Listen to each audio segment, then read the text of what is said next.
नमस्कार साथियों, स्वागत है फिर से अपना ही YouTube channel Vision Online Classes में।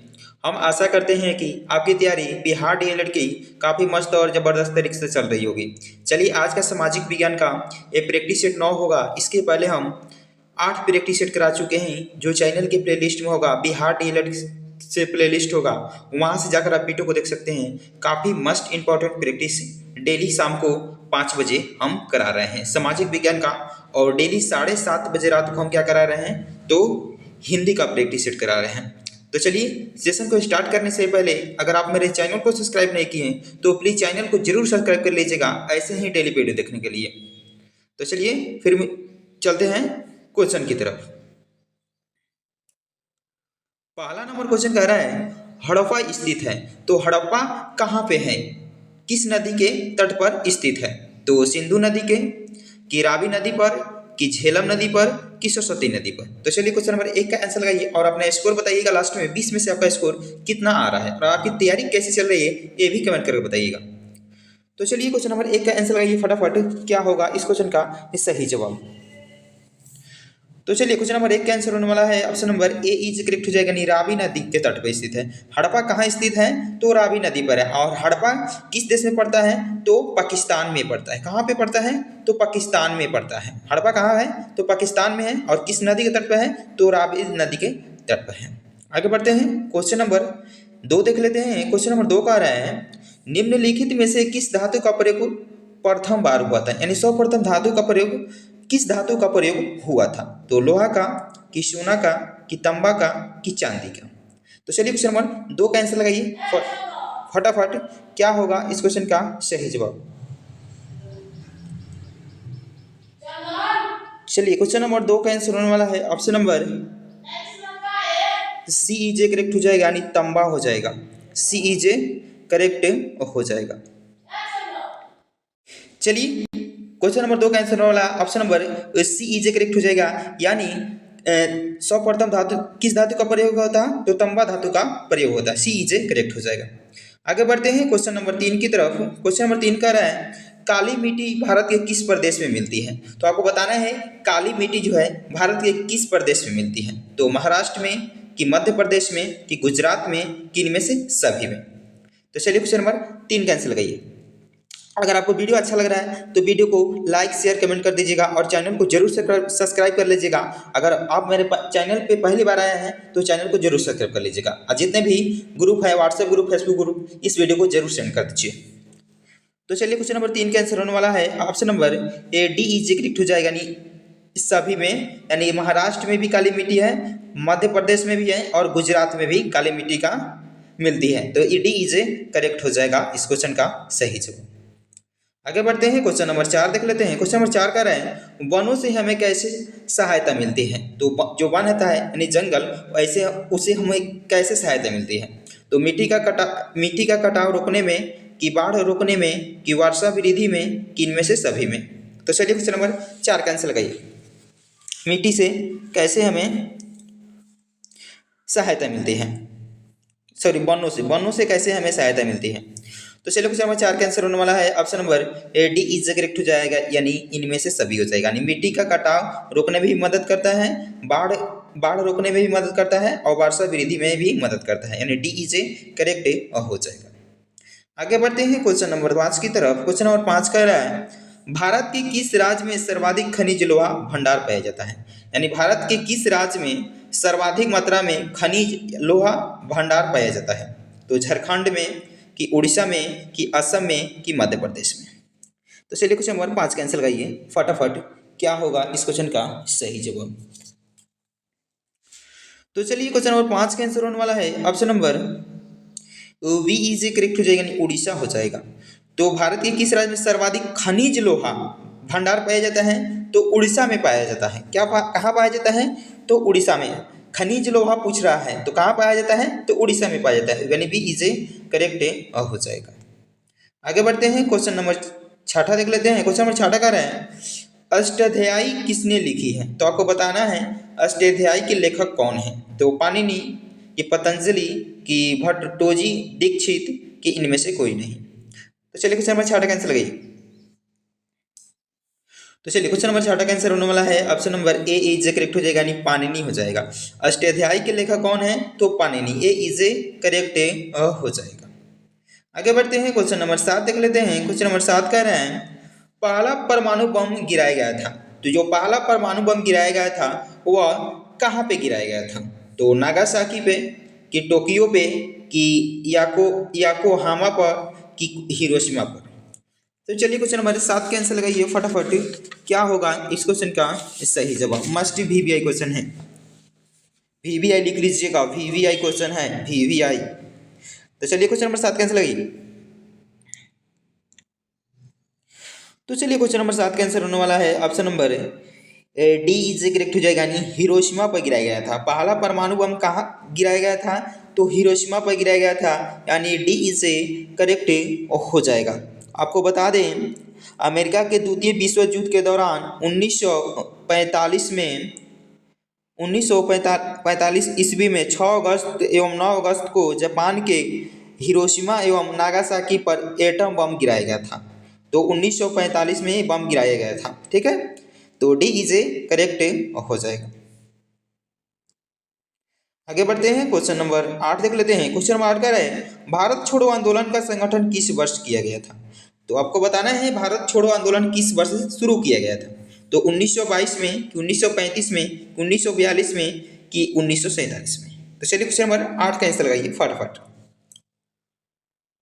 ऐसे ही वीडियो देखने के लिए मेरे चैनल को जरूर सब्सक्राइब कर लीजिएगा। तो चलिए क्वेश्चन नंबर 8 का आंसर होने वाला है option number C is correct हो जाएगा, यानी 1942 में। भारत छोड़ो आंदोलन किस वर्ष से शुरू हुआ था? तो 1942 में शुरू हुआ था।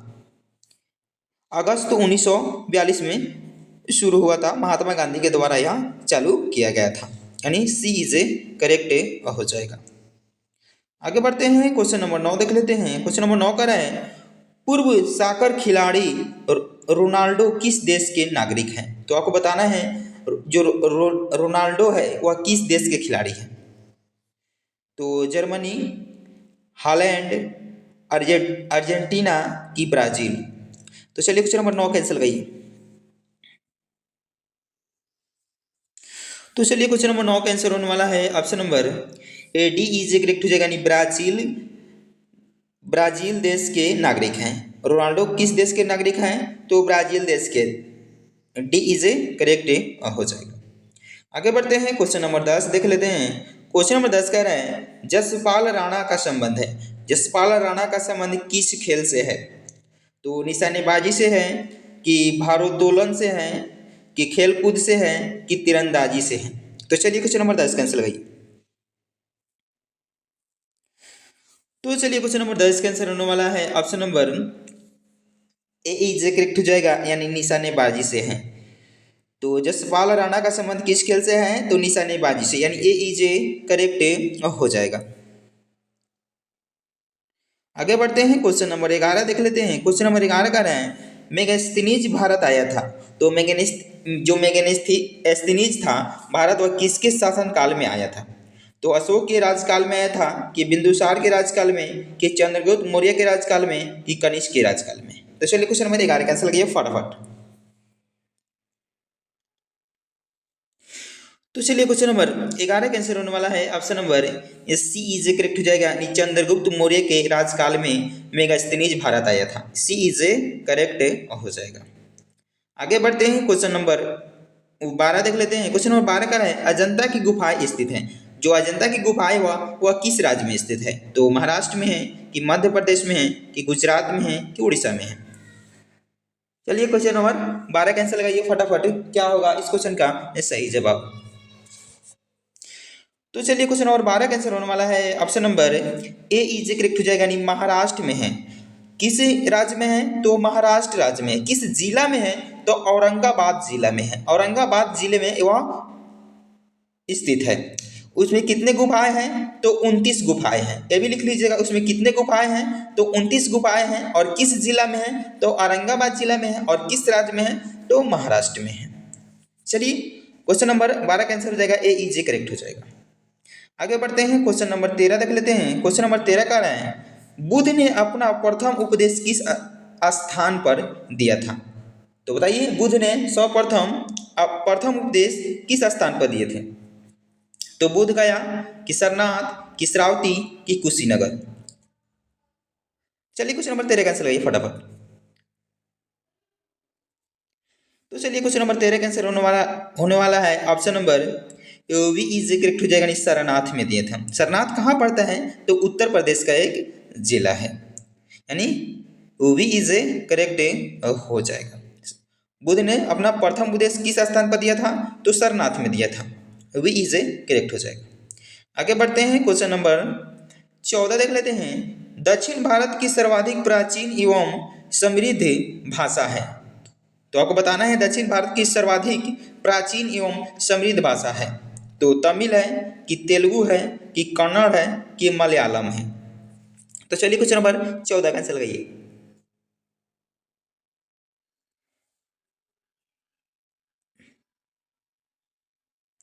तो चलिए क्वेश्चन नंबर 14 का आंसर होने वाला है option number A is correct हो जाएगा, तमिल हो जाएगा। ए इज करेक्ट हो जाएगा, सर्वाधिक वहाँ प्राचीन एवं समृद्ध भाषा कौन है? तो तमिल है। ए इज करेक्ट हो जाएगा। आगे बढ़ते हैं, क्वेश्चन नंबर 15 देख लेते हैं। क्वेश्चन नंबर 15 कह रहे हैं कोयले का सर्वाधिक उत्पादन होता है। तो पश्चिम बंगाल में कि मध्य प्रदेश में कि उड़ीसा में कि झारखंड में? कोयले का सर्वाधिक उत्पादन कहाँ पे होता है आपको बताना है। क्वेश्चन नंबर 15 का आंसर आइए। तो चलिए क्वेश्चन नंबर 15 का आंसर होने वाला है option number D is correct हो जाएगा। यानी उत्पादन अगर पूछ देगा तो झारखंड हो जाएगा। उत्पादन पूछ देगा तो झारखंड हो जाएगा। और खनिज लोहा पूछ देगा तो क्या हो जाएगा? उड़ीसा हो जाएगा। ये भी ध्यान रखना है। उत्पादन पूछ देगा सर्वाधिक उत्पादन होता है तो झारखंड में होता है। खनिज लोहा पूछ देगा तो वह कहाँ हो जाएगा? तो उड़ीसा हो जाएगा। यानी इस क्वेश्चन का राइट हो जाएगा ऑप्शन नंबर डी हो जाएगा। आगे बढ़ते हैं क्वेश्चन नंबर 16 की तरफ। क्वेश्चन नंबर 16 कह रहे हैं निम्नलिखित में से कौन सा खनिज मोनाजाइटा रेत में निहित है? तो आपको बताना है कौन सा ऐसा खनिज है जो मोनाजाइटा रेत में निहित है। तो तेल कि यूरेनियम कि थोरियम कि कोयला? तो चलिए क्वेश्चन नंबर 16 कैंसिल गई। तो चलिए क्वेश्चन नंबर 16 कैंसिल होने वाला है option number C is correct हो जाएगा, यानी थोरियम हो जाएगा। तो खनिज मोनेजाइट रेत निहित है किसमें? तो थोरियम में। सी इज करेक्ट हो जाएगा। आगे बढ़ते हैं, क्वेश्चन नंबर 17 देख लेते हैं। क्वेश्चन नंबर 17 का रहा है बहुजन समाज पार्टी के संस्थापक कौन थे? तो आपको बताना है बहुजन समाज पार्टी के संस्थापक कौन थे। तो कांसीराम कि साहू महाराज कि बी आर अम्बेडकर कि ज्योतिबा फूले? तो चलिए क्वेश्चन नंबर 17 कैंसिल गई। बहुजन समाज पार्टी के संस्थापक कौन है? मस्ट भी क्वेश्चन है, हर साल पूछा जाता है क्वेश्चन। तो चलिए क्वेश्चन नंबर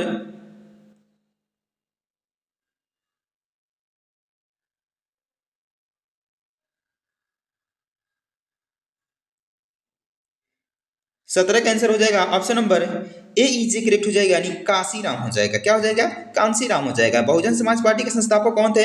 तो कांसीराम हो जाएगा। ए इज करेक्ट हो जाएगा। आगे बढ़ते हैं, क्वेश्चन नंबर 18 देख लेते हैं। क्वेश्चन नंबर 18 कह रहे हैं 2011 की जनगणना के अनुसार भारत की कितनी प्रतिशत आबादी द्वितीय कार्यों में लगी है? जब 2011 में जनगणना हुई थी उस समय भारत की कितनी प्रतिशत आबादी द्वितीय कार्यों में लगी हुई थी? तो 3.8% कि 4.2% कि 41.6% कि 54.6%? तो चलिए क्वेश्चन नंबर 18 कैंसिल लगाइए। तो चलिए क्वेश्चन नंबर 18 का आंसर होने वाला है option number A is correct हो जाएगा, यानी 3.8% थी। कितने थी? द्वितीय कार्यों में लगी है तो 3.8%, यानी ए इज करेक्ट हो जाएगा। आगे बढ़ते हैं क्वेश्चन नंबर 19 की तरफ। क्वेश्चन नंबर 19 कह रहा है मॉन्टेग्यू चेम्सफोर्ड सुधार योजना कब पारित किया गया था? तो मॉन्टेग्यू चेम्सफोर्ड सुधार योजना कब चालू किया गया था? तो 1917 में, 1918 में, 1919 में कि 1920 में? चलिए क्वेश्चन नंबर 19 कैंसिल लगाइए। तो चलिए क्वेश्चन नंबर 19 का आंसर होने वाला है option number C is correct हो जाएगा। 1919 में मॉन्टेग्यू चेम्सफोर्ड सुधार योजना चालू किया गया था। सी इज करेक्ट होगा। आगे बढ़ते हैं क्वेश्चन नंबर 20 की तरफ। आज का ये प्रैक्टिस सेट का लास्ट क्वेश्चन होगा और अपना स्कोर बताइएगा 20 में से आपका स्कोर कितना आया है। तो विकास की स्थिति के आधार पर संसाधनों को डैश के रूप में वर्गीकृत किया जा सकता है। तो विकास की स्थिति के आधार पर संसाधनों को डैश डैश के रूप में वर्गीकृत किया जा सकता है। कैसे वर्गीकृत किया जा सकता है? संभावित कि विकसित स्टॉक की रिजर्व की उपयुक्त सभी। तो चलिए क्वेश्चन नंबर 20 का आंसर लगाइए। तो चलिए क्वेश्चन नंबर 20 का आंसर होने वाला है ऑप्शन नंबर डी इससे करेक्ट हो जाएगा, नहीं उपयुक्त सभी हो जाएगा।